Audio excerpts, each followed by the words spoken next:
দিচ্ছি। মেন হচ্ছে এর আগে ওই বাইকে ইঞ্জিন অয়েল অনেক কম পাওয়া গেছে, তো 150 কিলোমিটার মতন রান করছে। একটু ভালো মতন ঝরতে থাকুক, আমরা মোবিল ফিল্টারটাও খুলে দেখব। তো এখানে যতটুকু আছে, এই পাশটা দেখাচ্ছি, এখানে যতটুকু আছে মোটামুটি 200 ml হবে না মেবি। পিস্টনের অবস্থাটা দেখেন, সিলিন্ডারের কি সেমি স্পট, সিলিন্ডার আচ্ছা বাইরে নিয়ে দেখাচ্ছি, দাঁড়ান দেখি আর একটু ঘুরান তো, কারণ সিলিন্ডার ইটা বের করে নিই। পিস্টন দেখেন 100 ml ইঞ্জিন অয়েল কেন বের হবে না, খুব বাজে।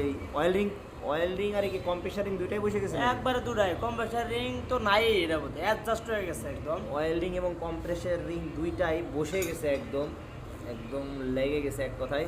তো আমরা পিস্টনটা